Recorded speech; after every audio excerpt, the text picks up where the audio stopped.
저희 집에 콜라가 2개가 있습니다. 뭐 값으로 치면 요즘 이거 얼마 안 되겠죠. 의미로 치자면 이 콜라는 저희 큰애가 중학교 1학년 때 캘리포니아 대표로 세계 로봇 대회에 나가서 애틀랜타에 갔을 때 애틀랜타에 있는 코카콜라 본사에 방문해서 기념으로 받은 겁니다. 그래서 아직까지 보관하고 있습니다. 6년이 됐습니다. 이건 제가 누구에게 대접을 받고 미국에서 너무 예뻐서 하나를 더 좀 가질 수 있느냐, 그래서 하나를 더 가지고 와서 딸한테 선물로 준 겁니다. 2년이 됐습니다. 이 속에 콜라가 채워져 있어요. 값으로 친다면 흔한 콜라일 수도 있습니다. 그런데 의미로 친다면 기념으로 가지고 있기에 조금 다르겠지요. 여러분 앞에 화면을 한번 보세요. 콜라병입니다. 콜라병. 재질로 따지다면 유리로 만들어서 우리나라 돈은 몇백 원 안 될 거예요. 그런데 이 콜라병이요, 3년 전에 2011년에 2억 7천만 원에 팔렸습니다. 조금만 놀라시고 나머지 분들은 당연하다는 건가요? 아니면 그런 정도 돈은 흔해 이러시는 건가요? 2억 7천만 원 콜라병 하나. 여러분 재질로 따진다면 이 병이 얼마나 되겠어요? 그런데 2억 7천만 원을 줄 수 있었던 것은 의미가 있기 때문에 그래요. 최초의 콜라병은 직선형으로 되어 있었습니다. 그리고 그 콜라는 약국에서 팔았던 거예요. 그래서 처음엔 콜크 마개가 끼워져 있었어요. 그런데 지금의 이런 콜라병처럼 이런 S라인을 갖게 된 게 1915년입니다. 바로 그때 처음으로 나왔던 콜라병이에요. 1915년에 이런 모양의 콜라병이 최초로 나오게 되면서 이런 디자인은 아직까지 콜라 하면 이런 콜라병을 연상하게 만들 만큼 이 디자인이 당시에 획기적이었기 때문에 그렇습니다. 1915년입니다. 그러면 여러분 지금으로부터 한 100년 전이에요. 100년 전. 요거 100년 동안 좀 갖고 있으면 또 한 가지 의미는 그래요. 저게 100년 전 거라고 해도 수백 개, 수천 개 있으면 값이 안 나가겠죠. 세계에서 딱 2개밖에 없습니다. 한 개는 코카콜라 본사에 있고 한 개는 사람이 가지고 있던 게 3년 전에 경매에 나와서 2억 7천만 원에 팔린 겁니다. 2개밖에 없으니까 의미가 다릅니다. 흔한 게 아니에요. 옛날 콜라 먹던 콜라병으로 취급되어지겠지만 이 세상에 2개밖에 없기 때문에 그런 비싼 값을 매기게 된 겁니다. 오늘 성경은 우리에게 뭐라고 이야기합니까? 너희는 너희 자신의 것이 아니다 라고 말해요. 그러면서 하는 말이 뭡니까? 값으로 산 것이 되었다. 우리도 하나님이 값을 줬단 말이에요. 우리도 하나님이 값을 내고 우리를 사셨다고 성경에 기록이 되어 있습니다. 그러니까 이제는 너희 몸을 가지고 하나님께 영광을 돌리라 라고 말씀하고 있습니다. 하나님이 도대체 얼마를 지불하고 우리를 사셨을까요? 하나님은 도대체 우리의 값을 얼마로 생각하시고 얼마의 값을 내고 우리를 사셨다는 말입니까? 성경의 사도행전 20장 28절에 보면 하나님이 자기 피로 사신 교회라는 표현이 나옵니다. 하나님의 백성 한 사람 한 사람을 하나님이 자기 피로, 자기 피값을 내고 사셨단 말입니다. 자기 피로 사셨다는 말은 무엇입니까? 하나님이 죽으시고 그 죽음의 값을 내놓으시고 우리를 살리셨다는 말입니다.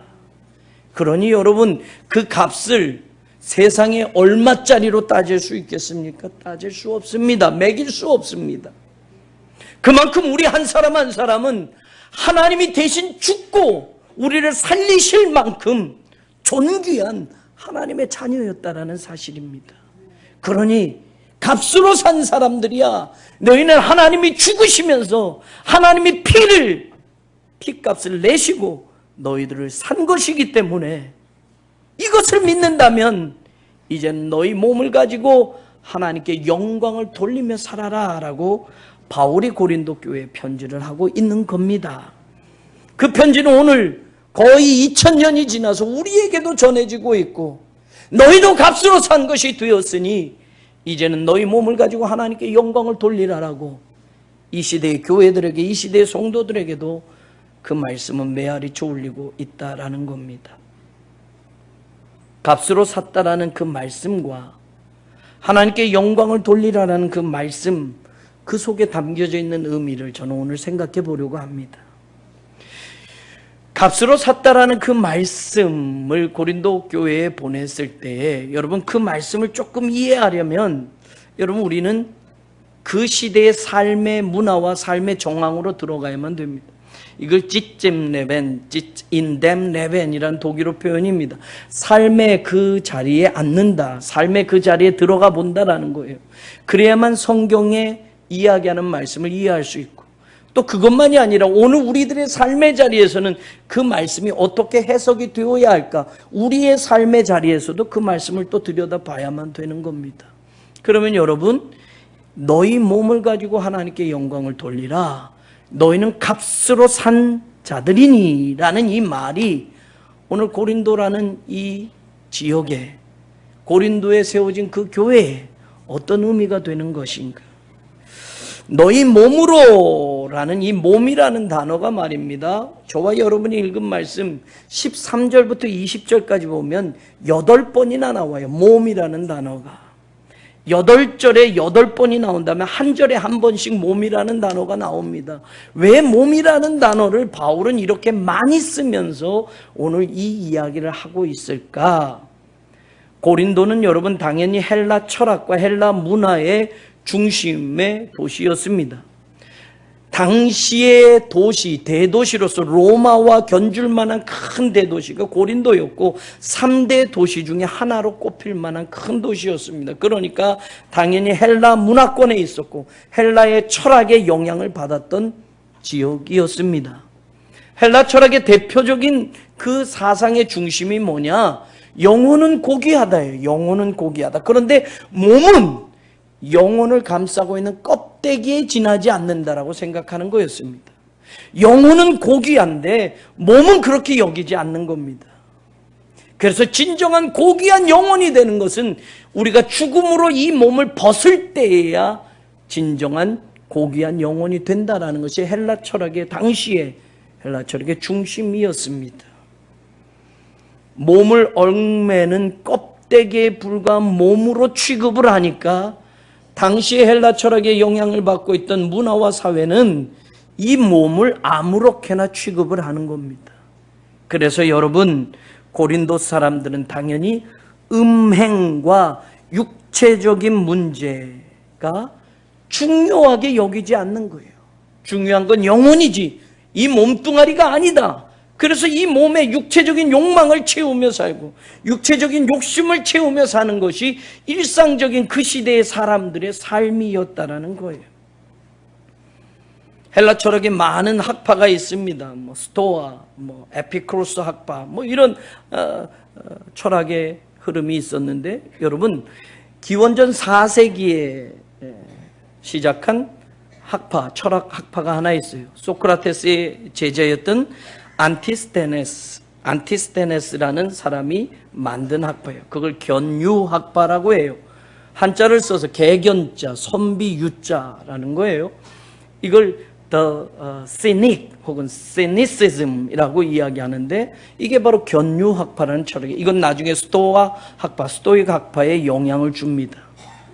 이 철학의 중심이 뭐냐면요, 이건 기원전 4세기에 시작해서 3세기에 굉장히 융성하게 발전을 했어요.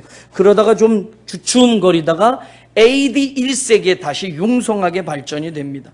AD 1세기는 바로 바울이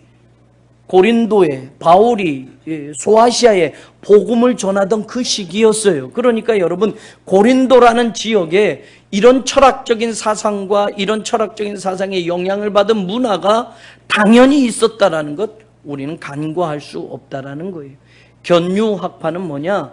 여러분, 말 그대로 개처럼 사는 거예요. 이걸 조금 저속한 표현이 그런데 여러분 개들이 그냥 배회하고 그냥 먹을 거 그냥 뒤져 먹고 뭐 이런 것처럼 인생을 그렇게 사는 거예요.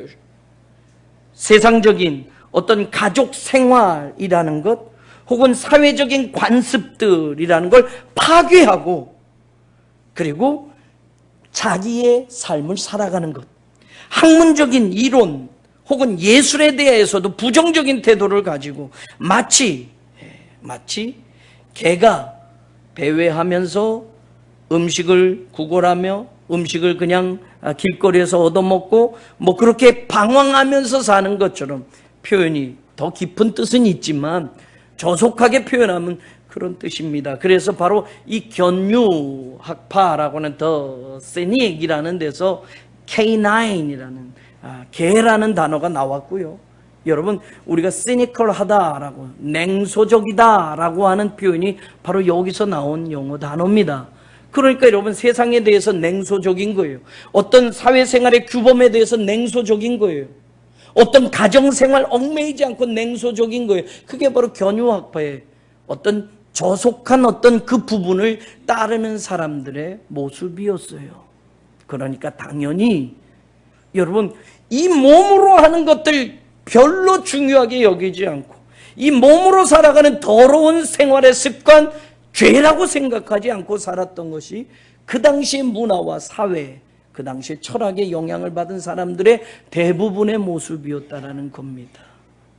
고린도 교회도 예외는 아니었고 고린도 교회에 다니는 성도들도 예외는 아닙니다. 그러니까 여러분 보세요. 11절에 이런 말이 나와요. 너희 중에 이와 같은 자들이 있더니 라고 나와요. 고린도 교회 편지하는데 고린도 교회 성도들 가운데도 이와 같은 자들이 있었다라는 말입니다. 그런데 이와 같은 자들이 어떤 자들이냐? 9절부터 설명을 해요. 보세요. 9절에 보면 불의한 자가 하나님의 나라를 유업으로 받지 못할 줄을 알지 못하느냐?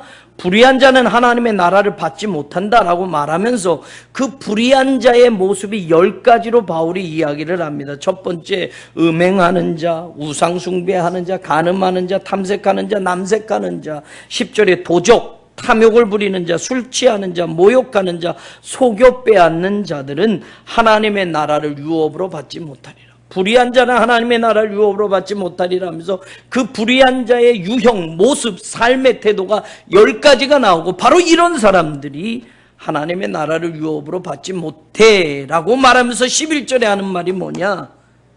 너희 중에 이와 같은 자들이 있었다라고 말하는. 그러니까 여러분 고린도 교인들 가운데서도 과거가 고린도 사람들의 생활 그렇게 사는 것처럼 이 몸으로 짓는 것, 이 몸의 육신의 욕망, 쾌락을 따라 사는 것, 그거 죄가 아니라고 사는 사람들이 이미 고린도 교회 안에도 있었다는 말이에요. 과거에 그렇게 살던 사람들이 있었단 말이에요. 근데 여러분 이 생활의 습관을 한번 보세요. 불의한 자의 10가지의 생활에 5가지가 처음에 나오는 것들을 한번 보면 음행이라는 게 나와요. 음행은 뭡니까? 모든 형태의 성적인 타락을 이야기하는 말 아닙니까? 우상숭배가 나와요. 이 우상숭배는 말입니다. 당시 이방 신전은 종교 이름을 빙자한 성적 타락의 본거지였습니다. 다시 말하면 종교적인 행위다라고 하면서 종교 매춘이 합법적으로 행해지던 장소가 바로 이방의 우상들을 섬기던 그런 신전이었어요. 그러니까 이것 또한 육체적인 쾌락과 욕망과 무관한 것이 아니에요. 세 번째, 간음이라는 단어가 나와요. 간음은 결혼 관계를 파기하는 성적 타락입니다. 아내가 있고 남편이 있는 사람이 다른 여자와 다른 남자와 육체적인 관계를 하는 것, 그래서 결혼 관계를 깨뜨려 버리는 것이 간음입니다. 그 다음에 나오는 말이 탐색, 그 다음에 나오는 말이 남색. 똑같은 비슷한 말 같지만 의미가 달라요. 탐색이라는 이 단어는 말라코스라는 단어가 쓰여졌어요. 이 말의 뜻은 무엇이냐면 유연한, 유약한, 여자 같은 이라는 뜻이에요. 그래서 여러분 동성애자들 가운데, 남자 동성애자들 가운데 여자의 역할을 하는 사람이 탐색하는 사람, 또 동성애자들 가운데 남자 동성애자 말고 여자 동성애자들을 일컫는 말이에요, 여러분. 남색은 당연히 남자 동성연애자, 그 중에서 남성 역할을 하는 사람을 대표하는 말이에요. 그러니 여러분, 성적인 문란함 속에도 이렇게 다양한 표현으로 5가지가 나오고 있어요. 여러분, 불의한 자는 하나님의 나라를 유업으로 받지 못할 것이야, 너희들 가운데도 이런 자들이 있었어 라고 말하는 것에 10가지의 50%, 이게 다 육체적인 성적인 타락 속에서 생해지던 삶의 습관과 모습들이 고린도 사람들이 그 당시에 그렇게 살았던 거예요, 여러분. 그런 문화, 그런 철학을 가지고 살았기 때문에 그게 죄라는 생각을 가지고 않았었고, 고린도 교인들도 예전에는 그렇게 살았었다라는 거예요. 너희 중에 이와 같은 자들이 있었다라는 거예요. 그런데 이제는 아니야. 왜? 하나님이 너희를 값으로 샀기 때문에 이제는 그 삶을 계속 살아서는 안 되고, 이제 그 몸은 너희들이 생각하는 대로 아무렇게나 살고 너희들의 육체의 욕망을 채우며 사는 몸이 아니라 이제는 하나님의 영광을 위해 살아야 할 도구라는 것을 기억해야 하는 것이다라고 오늘 바울이 말하고 있다는 겁니다. 이건 여러분, 고린도 교인들만이 아니라 오늘 저와 여러분에게도 분명히 외쳐지는 하나님의 말씀인 줄로 믿습니다. 우리 또한 값으로 산 것이 되었기 때문에 불의한 자는 하나님의 나라를 절대로 받을 수 없다고 한다면, 이제는 값으로 산 사람답게 우리의 몸을 가지고, 우리의 남은 인생을 가지고, 삶의 내용을 가지고 하나님께 영광을 돌리는 삶을 살아야 된다는 것은 오늘 저와 여러분에게도 주시는 하나님의 말씀입니다. 그러면 값으로 사셨다라는 말이 무슨 의미냐 말이에요. 이것이 바로 여러분 11절의 3가지를 설명하고 있어요, 바울이. 너희 중에 이와 같은 자들이 있더니, 이렇게 불의한 자들이 있더니, 이런 삶을 살던 사람들이 있더니, 이제는 어떻게 되느냐? 주 예수 그리스도의 이름, 우리 하나님의 성령 안에서 씻음과 거룩함과 의롭다 하심을 받았느니라. 3가지를 이야기해요. 그런데 이 3가지가 모두 수동태입니다. 능동적으로 우리가 할 수 있는 게 아니었단 말이에요. 우리는 죄 가운데서 여전히 불의한 자로 살 수밖에 없는데, 하나님이 대신 값을 지불하고 우리를 사셨기 때문에 우리는 씻음과 라는 말은 정확하게 You were washed, 너는 씻겨졌다. 그 다음에 나오는 말이 거룩함과 You were sanctified, 거룩해졌다. 그 다음에 의롭다 하심을 받았느니라, You were justified 라고 이야기하고 있어요. 그러니까 이 3가지는 말입니다, 우리 힘으로는 이루어낼 수 없었던 거예요. 여전히 우리는 불의할 수밖에 없었고, 여전히 우리는 죄 가운데 방황할 수밖에 없었고, 여전히 우리는 하나님의 나라와는 관계없는 인생을 살 수밖에 없었어요. 그런데 하나님 값을 주고 우리를 사셨기 때문에 우리가 씻겨졌고, 우리가 거룩해졌고, 우리가 의롭게 되어졌다라고 바울이 이야기하는 거예요. 그러니 이제는 더 이상 씻겨졌기 때문에, 거룩해졌기 때문에, 의로워졌기 때문에 이 몸을 가지고 우리를 사신 하나님의 영광을 위해서 살아야 된다는, 여러분, 값으로 산 것이 되었다라는 의미가 바로 이거예요. 그러면 여러분, 씻겨졌다라는 말, 뭐가 씻겨졌느냐 말이에요. 뭐가 씻겨졌느냐? 우리 힘으로는 씻을 수 없는 무엇이 씻겨졌느냐 말이에요. 죄가 씻겨졌다라는 거예요. 사도행전 22장 16절에 이렇게 말해요. 이제는 왜 주저하느냐? 일어나 주의 이름을 불러 세례를 받고 너의 죄를 씻으라 하더라. 예수 그리스도의 이름을 불러 예수 그리스도의 능력으로, 이름으로 너희들의 죄가 씻겨져야 된다는 분명한 말이에요. 에베소서 1장 7절도 말합니다. 그의 피로 말미암아 속량 곧 죄사함을 받았느니라.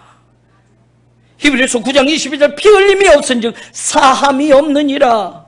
요한일서 1장 7절도 말합니다. 그 아들 예수의 피가 우리를 모든 죄에서 깨끗하게 하실 것이요 값으로 산 것이 되었다라는 이 말은 예수 그리스도의 십자가의 보혈로 우리의 더러운 죄가 깨끗이 씻겨졌다라는 것을 말하는 거예요.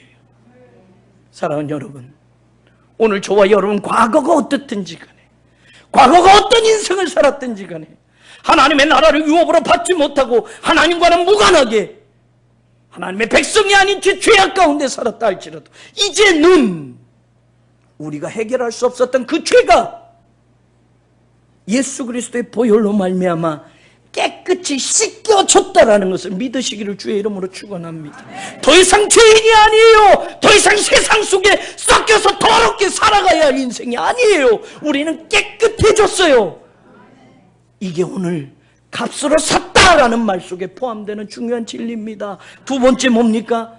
너희는 거룩해졌다라고 말해요. 우리 힘으로는 거룩할 수가 없었어요. 그런데 값을 지불했기 때문에 하나님의 은혜로 거룩해진 겁니다. 고린도전서 1장 2절 시작할 때 말한 게 그거였어요.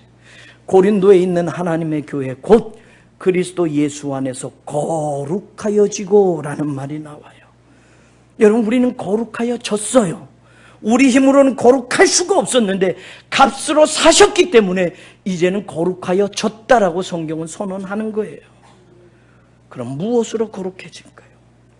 아까 우리의 죄는 그리스도의 보혈로 씻겨졌다라고 말한다면 우리는 무엇을 가지고 거룩해질 수 있었을까요? 무엇이 우리를 거룩하게 만들었을까요?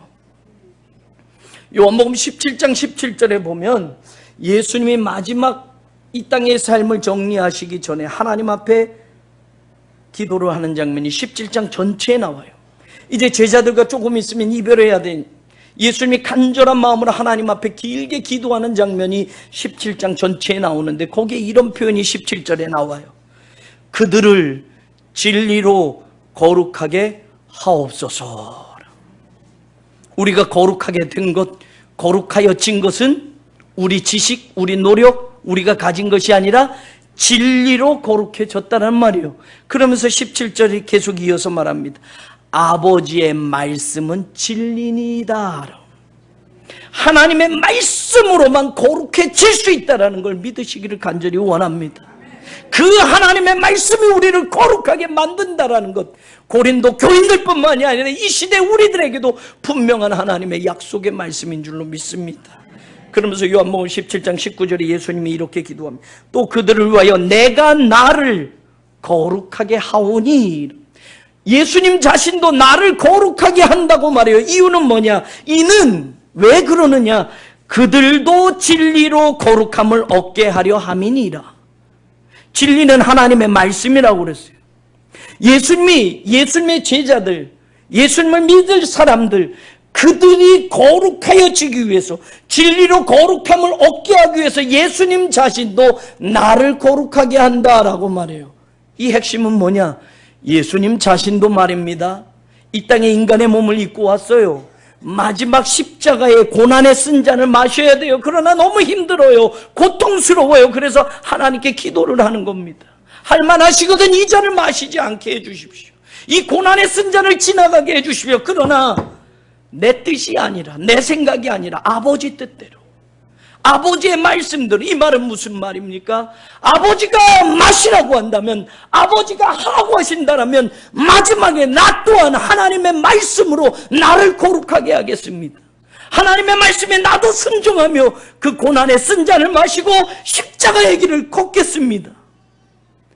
바로 나를 따를 저들 또한 진리로 거룩함을 얻게 하기 위해서, 하나님의 말씀으로만 거룩하여진다는 것을 믿게 하기 위해서 나도 하나님의 말씀 앞에 마지막 순종하며 말씀으로 나를 거룩하게 하겠습니다라고 고백하고 있었다는 사실입니다. 하나님의 말씀으로 거룩하여졌다라는 것이 여러분 값으로 산 것이 되었다라는 두 번째 의미라는 걸 바울이 11절에서 이야기하는 거예요.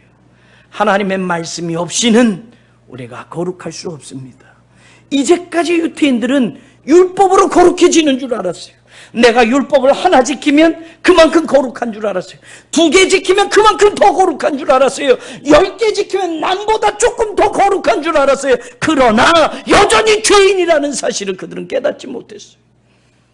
오직 아버지의 말씀만이, 그 진리만이 우리를 거룩하게 한다라는 사실을 오늘 성경은 우리에게 깨우쳐주고 있고, 바로 하나님이 주신 그 말씀이 우리를 거룩하게 만든다라는 것이 값으로 산 것이 되었다라는 이 진리의 말씀의 표현이라는 것을 또 한 번 기억해 봅니다. 세 번째, 여러분, 값으로 산 것이 되었다라는 건 의로워졌다라는 것을 상징하고 의미하는 거예요. 11절의 말씀, 너희는 의로워졌다. 이 의로워진 것은 내 노력으로 이룬 것이 아니라는 거예요. 그럼 무엇으로 의로워지느냐 말이에요. 아까 죄로 씻겨졌다, 죄가 씻겨졌다는 예수의 피로 씻겨지는 것이고, 거룩하여졌다라는 건 하나님의 말씀 진리로 거룩하여졌다라는 것이고, 그럼 우리가 의로워졌다라는 것은 무엇을 통하여냐? 사도행전 13장 39절에 이렇게 말해요. 모세의 율법으로 너희가 의롭다 하심을 얻지 못하던 모든 일에도 이 사람을 힘입어 믿는 자마다 의롭다 하심을 얻는 이것이라. 예수님을 믿는 자마다 의롭다 하심을 얻는다고 성경은 이야기하고 있습니다. 로마서 3장 28절도 분명히 이야기합니다. 의롭다 하심을 얻는 것은 율법의 행위에 있지 않고 믿음으로 되는 줄 우리가 인정하노라. 우리가 의롭게 되어졌, 그것은 바로 예수님을 믿음으로 우리가 의롭게 되어진다는 거예요. 그럼 여기 한 가지 더 기억해야 될 것이, 그게 뭐냐? 하나님의 은혜라는 거예요. 내 노력이 아니에요.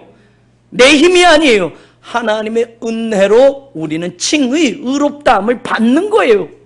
그냥 하나님이 너희는 의로워라고 하나님이 인정해 주셨기 때문에 우리가 의로움을 받았다라는. 그래서 성경 로마서 3장 24절에 그리스도 예수 안에 있는 속량으로 말미암아 하나님의 은혜로 값없이 의롭다 하심을 얻은 자가 되었노라 라고 말하는 거예요.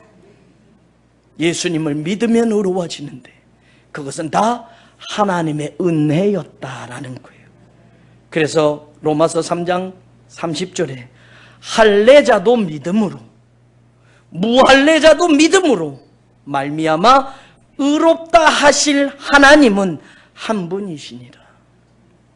할례자든 무할례자든 유대인이든 이방인이든 의롭다라고 인정하실 분은 하나님 한 분밖에 없다라는 거예요. 하나님의 은혜로 의로워졌다라는 거예요. 그게 바로 값으로 산 것이 되었다라는 말씀 속에 들어있는 바울이 말하는 복음이에요. 여러분, 고린도 문화, 고린도에서 힐랍 철학의 영향을 받고 이 몸뚱아리는 껍데기에 지나지 않아 라고 하며 간음, 음행, 우상숭배, 탐색, 남색, 이것이 일상 삶이었고 그것이 죄인지도 몰랐던 그들에게 이와 같은 자들이 너희 안에 있었다라고 말하는 그 고린도 교회 안에 오늘 이제는 너희가 값으로 산 것이 되었으니 그 모든 너희들이 해결할 수 없는 죄가 예수님의 피로 씻겨졌으니 하나님의 말씀으로 너희가 이제는 거룩해졌으니 하나님의 은혜와 예수 그리스도를 믿는 믿음으로 이제는 의로운 하나님의 백성이 되었으니 이제는 너희 그 몸으로 하나님께 영광을 돌리라 라고 말합니다. 그럼 여러분, 값으로 산 것이 되었다라는 건 이런 의미라면 하나님께 영광을 돌리라 너희 몸으로 라는 이 말은 무슨 의미가 담겨져 있을까? 창세기 1장 26절에 보면 하나님이 사람을 창조하실 때의 모습이 나와요. 이렇게 기록이 되어 있습니다.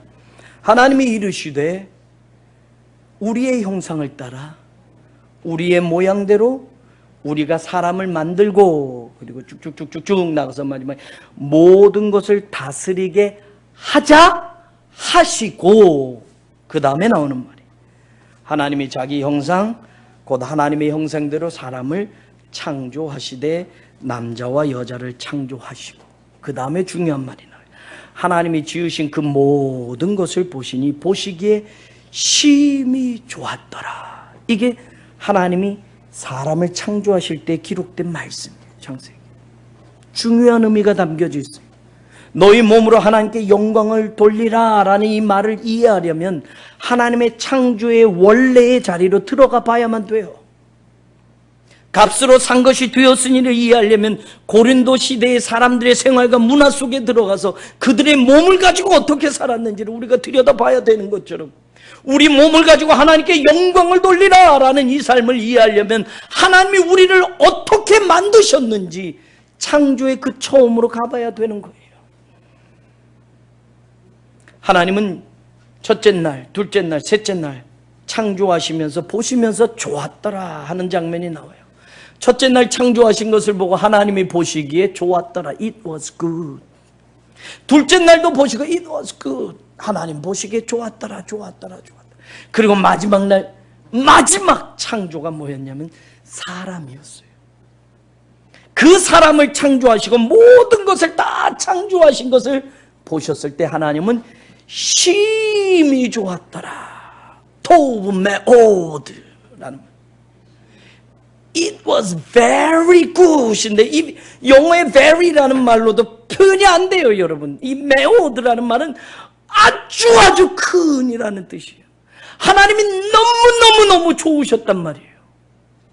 이제까지 만든 것을 보셨을 때 좋으셨는데 하나님의 형상대로 하나님의 모양대로 정말 심혈을 기울여서 마스터피스라고 하죠. 하나님의 걸작품인 사람을 창조하시고 그것을 보시고 하나님이 만든 걸 전체를 보셨을 때 하나님은 엄청나게 좋으셨다라고 성경은 기록하고 있어요.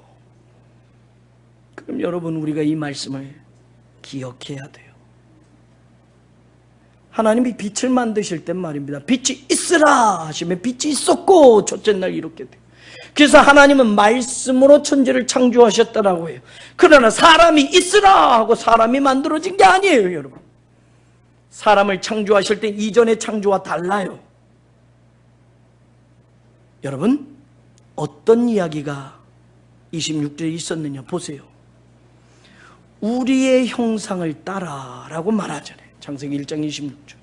여기에 복수가 쓰여졌어요. 우리라는 복수가 쓰여졌어요. 혼자일 땐 우리란 말 안 쓰죠. 나라고 하잖아요. 그런데 우리라고 하면 하나님이 복수로 나오고 있어요. 히브리어의 엘로힘, 하나님이라고 하는 것 자체가 복수 명사예요. 그러니까 하나님이 우리의 형상을 따라 라는 말은 여러분, 우리가 믿는 삼위일체 교리의 성부, 성자, 성령 하나님, 이 삼위일체 하나님이 사람의 창조의 과정 속에 함께 하셨다라는 거예요.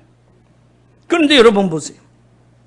하나님이 우리의 형상을 따라 우리의 모양대로 우리가 사람을 만들고 모든 것을 다스리게 하자. 여기까지는 뭐예요? 하나님이 서로 말씀하신 거예요. 의논하신 거예요, 여러분. 그냥 사람 만들자 뚝딱 이게 아니라 사람을 어떻게 만들까? 만들어서 사람이 무엇을 하게 할까? 하나님이 먼저 의논하셨어요. 사람을 만들기 전에. 그래서 사람을 만들되 그냥 만드는 게 아니라 우리의 형상대로 만들어 보자. 우리의 모양대로 만들어 보자. 형상이라고 하는 이 단어, 첼렘이라는 단어는 여러분 굳이 번역하면 이미지, 하나님의 뭔가 담겨져 있는 그 이미지. 그 다음에 모양대로라고 하는 데무트라는 이 단어는 여러분 영어의 likeness, 닮은, 그러니까 무언가 하나님의 이미지가 들어있고 하나님과 좀 비슷한 게, 하나님과 닮은 게 있는 그런 사람을 만들어 보자라고 하나님이 서로 의논을 하셨다라는 거예요. 그리고 만든 다음에 뭐 할까? 바다의 물고기, 하늘의 새, 가축, 온 땅과 땅에 기는 모든 것을 다스리게 하자 하시고, 사람이 창조된 이후에 어떻게 살아야 할 것도 하나님이 의논하시고 계획한 다음에 하나님이 자기 형상, 하나님의 형상대로 사람을 남자와 여자로 창조하셨다. 그리고 보셨을 때 심히 너무 좋았더라라고 성경은 이야기합니다. 그럼 여러분, 우리가 묻습니다. 하나님이 사람을 만드셨을 땐 우리가 이렇게 하자라는 의논을 하시고 만드셨다는 거예요. 사람은 그냥 만들어진 게 아니라 하나님의 생기를 불어넣어서 하나님과 무언가 닮은 이미지, 하나님과 무언가 닮은 어떤 것, 그것들을 집어넣으셨다는 이야기예요. 그러면 여러분 들여다본다면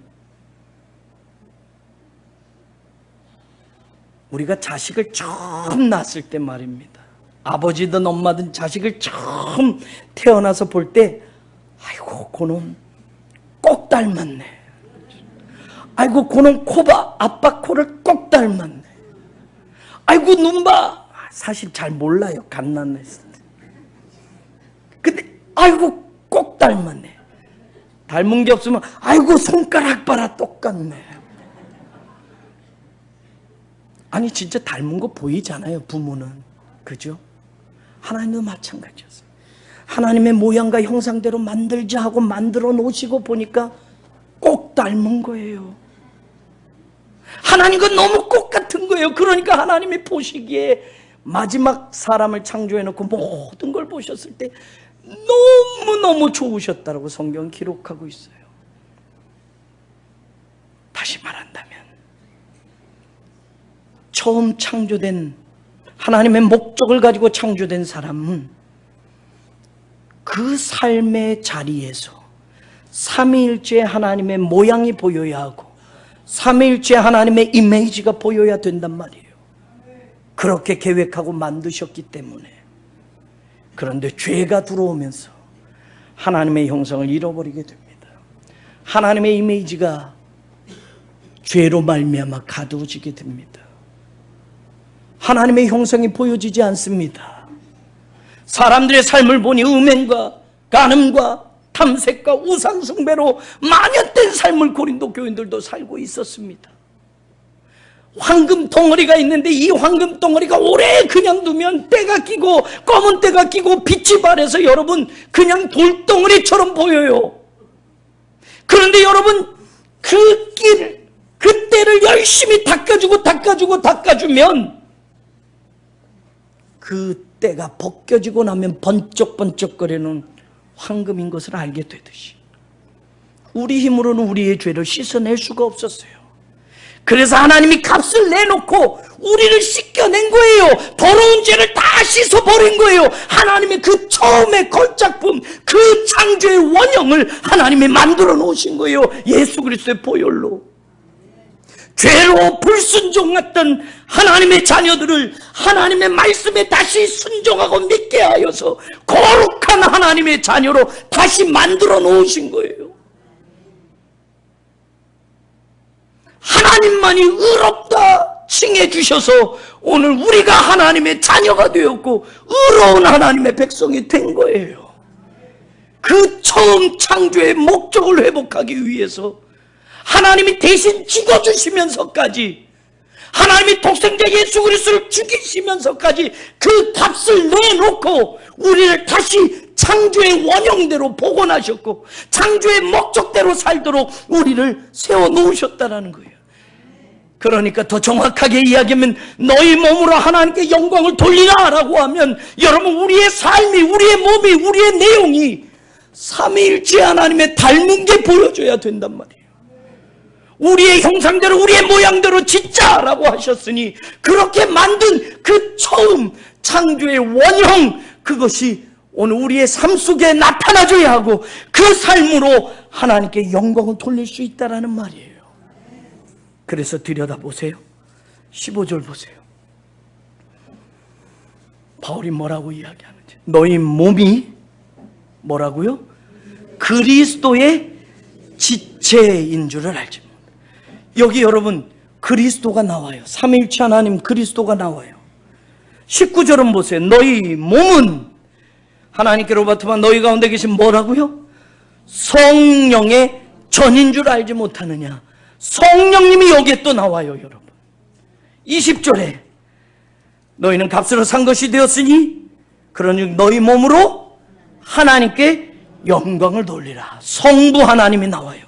여러분 우리의 삶이 우리의 몸이 우리의 내용이 이제는 값으로 산 다음에는 창조의 원래의 목적과 창조의 원래의 본질을 회복시키신 그 하나님의 은혜로 말미암아 우리들의 삶은 그리스도의 모습이 나오게 되어 있고 성령님이 관계되어 있고 하나님께 영광을 돌리는 삶이 드러나게 되어 있다는 말이에요. 그래서 삼위일체 하나님의 모습이 우리의 삶으로 몸으로 분명히 보여질 수 있다라고 바울은 이야기하는 거예요.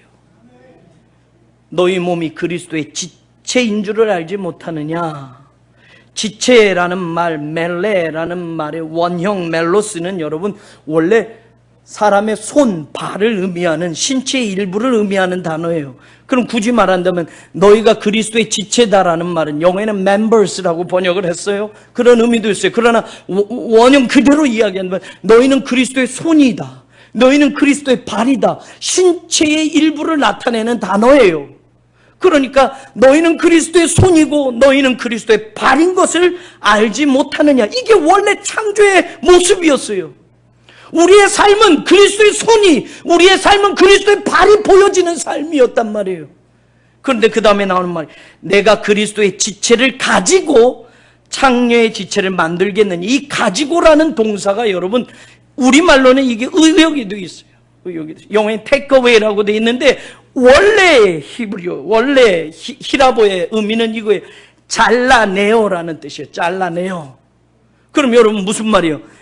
너희는 그리스도의 손이야. 너희는 그리스도의 발이야. 그런데 그리스도의 손이고 그리스도의 발인데 그리스도에게서 너희가 그 손을 잘라내어서 창기의 몸에다 붙일 수 있겠느냐 말이에요.